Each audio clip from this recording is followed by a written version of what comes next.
Hi hello నమస్తే. నేను మీ కట్టా కార్తీక్. ఎక్కడ చూసినా వార్తల్లో రఘురామకృష్ణరాజే కనపడుతున్నారు. ఆంధ్రప్రదేశ్ డిప్యూటీ స్పీకర్‌గా ఉన్నారాయన. అయితే ఒకటి ఆయన సంబంధించిన కస్టోడియల్ కేసు, 2 ఆయన సుప్రీం కోర్ట్‌లో ఏసిన పిటిషను. ఈ 2 జగన్మోహన్ రెడ్డిని తీవ్రంగా భయపెడుతున్నాయి అనేటువంటిది రాజకీయంగా జరుగుతున్న చర్చ. రఘురామకృష్ణరాజు గారికి సంబంధించిన కస్టోడియల్ టార్చర్ కేసులో జగన్మోహన్ రెడ్డి ఏ3గా ఉన్నారు. ఇది పక్కన పెడితే జగన్మోహన్ రెడ్డి బెయిల్‌ని క్యాన్సిల్ చేయాలని సుప్రీంకోర్టులో రఘురామకృష్ణరాజు గారి పిటిషన్ సుప్రీంకోర్టులో చర్చకొచ్చింది. ఆ సుప్రీంకోర్టు కూడా ఈ విషయం మీద చర్చించి ఇప్పుడున్నటువంటి బెంచ్‌ని మార్చివేసింది. సో, మొత్తంగా ఈ పరిణామాల మీద మనం మాట్లాడుకునే ప్రయత్నం చేద్దాం. మనతో ఉన్నారు ప్రముఖ రాజకీయ విశ్లేషకులు అడిసిమల్లి శ్రీనివాసరావు గారు. సార్ నమస్కారం. నమస్కారం అండి. సార్ ఏంది రఘురామకృష్ణరాజు గారు జగన్మోహన్ రెడ్డి మీద రివెంజ్ తీర్చుకుంటున్నారా? రివెంజ్ అంటే చర్యకు ప్రతిచర్య ఉంటుందండి డెఫినెట్‌గా.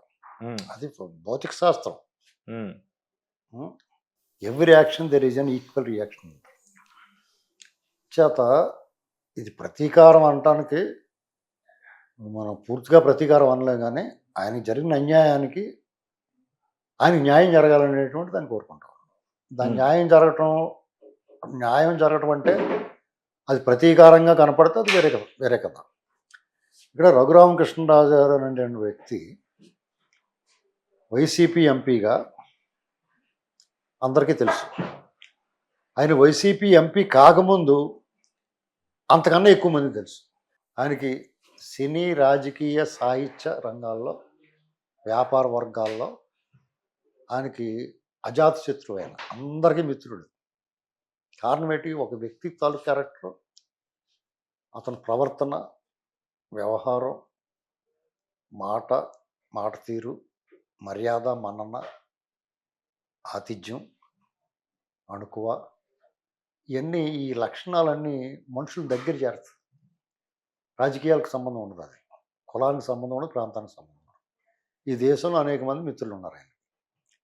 తర్వాత రాజకీయాల్లోకి వచ్చాడైనా, ఒక ఎంపీ అయ్యాడైనా సహజంగానే కొన్ని అవలక్షణాలు ప్రభుత్వాలు చేసి అవలక్షణాలు, అవకతవక నిర్ణయాలను ఆయన ప్రశ్నించాడు.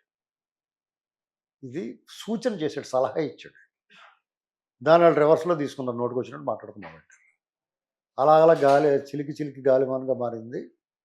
ఈయన్ని డైరెక్ట్గా టార్గెట్ చేయడం మొదలుపెట్టారు. అప్పుడు ఇంక తప్పని పరిస్థితుల్లో అయినా వాళ్ళ అధిష్టానాన్ని కలవడానికి ప్రయత్నం చేసినా వాళ్ళు ఇతను ఇగ్నోర్ చేయటం వల్ల ఈయన చెప్పాలనుకున్నది ప్రజలకు చెప్పడం మొదలుపెట్టాడు.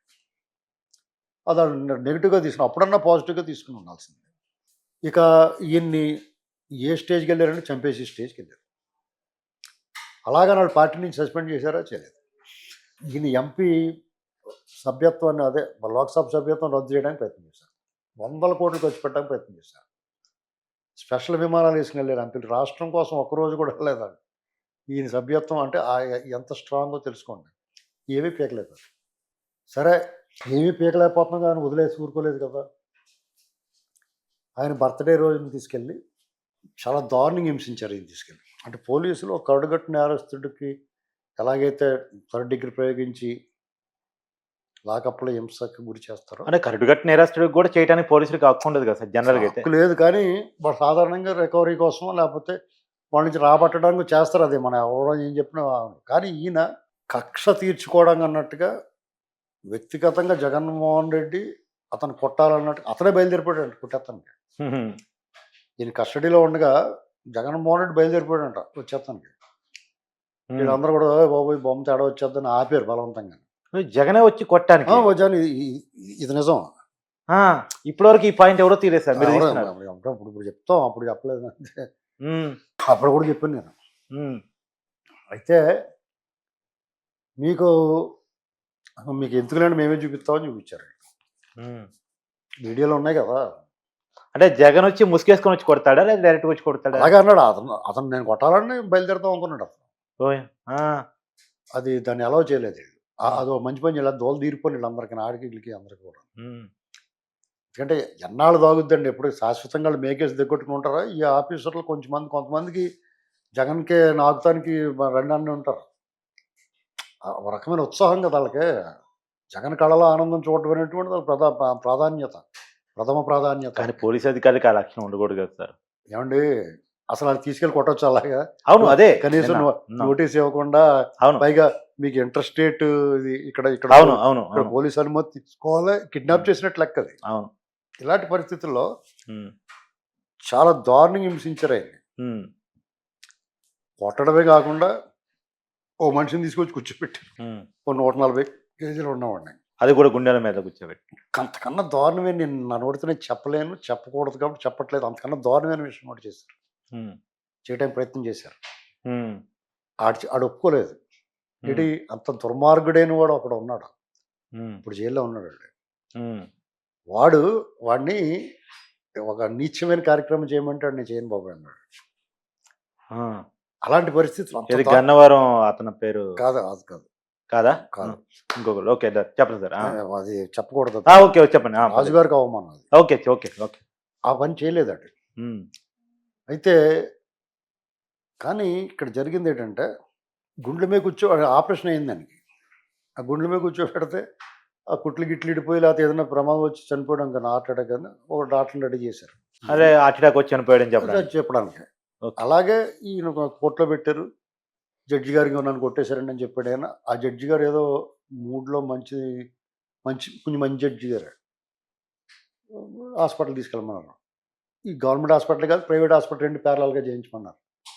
వాళ్ళకి ప్రైవేట్ హాస్పిటల్ తీసుకెళ్ళలేదు, గవర్నమెంట్ హాస్పిటల్ తీసుకెళ్ళి ప్రభావం చేత రాయించేశారు సూపరింటెండెంట్. వాళ్ళ ఆయనేమో వైసీపీ లేగలోడు. వీళ్ళంతా ఒకటే ముఠా అండి, ఎక్కడెక్కడ మనుషులు పెట్టుకుంటారు వాళ్ళు. దేవుడి దయ వల్ల ఇలాంటి వాళ్ళందరూ చాలా కాదు మంది. కాదు, ఒక లేయర్ నిర్మించుకున్నాడు సార్, డాక్టరు, పోలీసు. అసలు మీకు ఆ టీం ఒకవేళ ఎవడన్నా ఇష్టం, ఇప్పుడు ఒకవేళ ప్రైవేట్ హాస్పిటల్ తీసుకెళ్ళమన్నారు జడ్జి గారు. ప్రైవేట్ హాస్పిటల్ తీసుకెళ్తే కూడా వాళ్ళు పీకి మీద కత్తేటి వాళ్ళ చేత రాయించారు వాళ్ళు.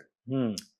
మిలిటరీ హాస్పిటల్కి తీసుకెళ్ళి ఆర్డర్ వచ్చింది అవతరం కూడా కనపడుతుంది కదా, కేవీ రావు దాంట్లో కాకినాడ ఫోటో రాపించుకుని. మీకు అక్కడి నుంచి మిలిటరీ హాస్పిటల్కి వచ్చారు కాబట్టి వాళ్ళు అక్కడ కూడా మేనేజ్మెంట్ ధర్మారెడ్డి వచ్చే టీ షర్ట్ వేసుకుని ఒకడు ఉంటాడు కదా, తిరుపతిలో గుండెకి గీయించుకుని టీ షర్ట్ వేసుకుని గళ్ళకి కట్టుకుని ఉండి కూడా రౌడీ కూడా కానీ ధర్మారెడ్డి అని తిరుపతి తిరుపతి ఈవోగా పనిచేసి ఈవోగా పనిచేస్తాడు. అవును. నీకు first of it's kind Tirupati దేవస్థానంలో చార్ల బన్నీను గళ్ళుంగి కట్టుకుని రౌడీ లాగా ఉన్నా కూడా ఆడొక్కడే కనిపించుకోడు అంటే అప్సారం అమ్మట. ఇలాంటివన్నీ చేశారు వాళ్ళు. పాపాలు మామూలు పాపాలు కాదు. ఈ మిలిటరీ హాస్పిటల్లో వీడికి గాయాలు నిజమే, ఈయన చెప్పినంత కరెక్ట్. వాళ్ళు ఏమన్నారు, అబ్బాయి ఆయనకి ఒంటి మీద చర్మ రోగం ఉందా అది ఇది అని చెప్పారు వాళ్ళు. మొత్తం మీద పాపం పండింది. మొత్తం ఆయన బయటకు వచ్చాడు, ఇంకా పెంచాడు స్పీడ్ వాళ్ళకి. ఇంకా తర్వాత చంపేయడానికి చూశారు. ఒకసారి ట్రైన్ తాలేటం చూసాను, నేను ఉన్నాను అప్పుడు. అల్లు సీతారామరాజు గారి విగ్రహం ఒకటి ఓపెన్ చేయడానికి వెళ్తుంటే నేను, రాజుగారు, కొలుపూడి శ్రీనివాసరావు గారు, ఇంకా రాజుగారి అనుచర బృందం, ఓ 25 మంది ట్రైన్ అంటే కారులో వెళ్దాం అనుకున్నాం, వేరే ఫ్లైట్లో వెళ్దాం ప్లాన్ చేసాం. ఎక్కడికి వెళ్ళి ఏదో ఒకటి ఇబ్బంది పెడతా. ట్రైన్ అయితే అప్పుడు సెంట్రల్ మినిస్టర్ కిషన్ రెడ్డి గారు కూడా వస్తున్నాడు ట్రైన్లో. ఆ ట్రైన్ మీద ఏం అటాక్ జరగదు, ఆయన ఉన్నాడు కాబట్టి అనే ఉద్దేశంతో అది ఎక్కాం. అక్కడి నుంచి ఏదో కారులో రకరకాల మార్గాలు వెళ్ళొచ్చులే అక్కడికని. మోడీ గారు ప్రోగ్రాం కూడా అక్కడేమి దుశ్చర్యలకు పాల్పడరు వీళ్ళని. కానీ వాళ్ళు బరి తెగించిన వాళ్ళు. అవాళ కిషన్ రెడ్డి గారి ప్రోగ్రాం క్యాన్సిల్ అయింది. ఆయన ఎవరో మరి ఏం మాయ చేశారో కానీ వేరే దారిలోకి వెళ్ళిపోయాడు. మాకు అది ఒక ఎమ్మెల్సీ గారు చెప్పాడు, ఉత్తరాంధ్ర చెందిన ఒక బీజేపీ ఎమ్మెల్సీ గారు, కిషన్ రెడ్డి గారు ఏం రావట్లేదండి ఇందులోనే అన్నాడు. ఈయనకి కూడా ఫోన్లు వచ్చినాయి, ఇక్కడ మీకు సత్యనపల్లి పిడుగురాళ్ళలో మీకు సీన్ సితార అయిపోద్దని మేము సర్దించడానికి ప్లాన్ చేస్తున్నారు, మీరు భోగి తలుపులు మూసేసుకుంటే పెట్రోల్ పోసి తగలెడతారు మిమ్మల్ని అని చెప్పాడు. అక్కడి నుంచి ఈ 2 ఆటలు కూడా మేము మొండిగా ఉంటే ఆ భీమవరం నుంచి ఫోన్ చేయించారు, నరసాపురం నుంచి. ఎవరైతే రఘురామకృష్ణరాజు గారు వస్తారని స్వాగత ఫ్లెక్సీలు వేయించి ఒక ర్యాలీ తీశారు, మోటార్ సైకిల్ ర్యాలీ. వాళ్ళందరినీ పట్టుకుని చిత్తకు కొట్టేసి వాళ్ళ అమ్మ బాబుని పిలిపించి వాళ్ళ చేత ఫోన్ చేయించారు. మీరు రాకండి, వచ్చారంటే మమ్మల్ని చంపేస్తున్నారు, దయచేసి మీరు రాకండి, మా పిల్లల్ని చంపేస్తున్నారు, వీళ్ళు కేసులు కట్టేశారంటే అప్పుడు వాళ్ళ కోసం అనేసి.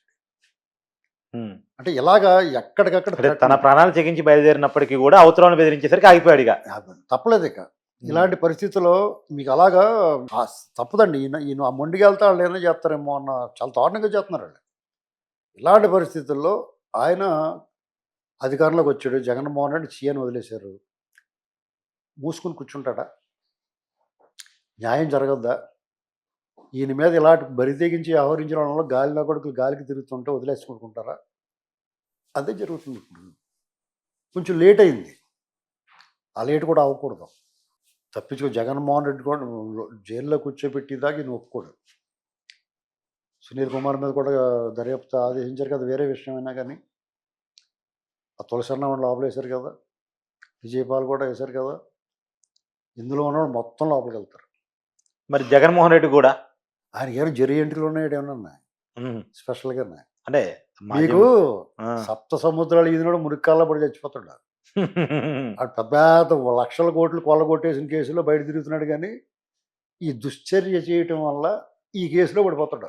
ఇది చిన్న అదేనా? కేసు ఓ రకంగా అతని దృష్టిలో. అంటే జగన్మోహన్ రెడ్డి అరెస్ట్ కాబోయే మొట్టమొదటి కేసుగా ఇది ఉండబోతుందా కూటమి ఖచ్చితంగా ప్రభుత్వం? ఇదే ఉంటుంది. అవునా? ఖచ్చితంగా. Okay, thank you sir, thank you.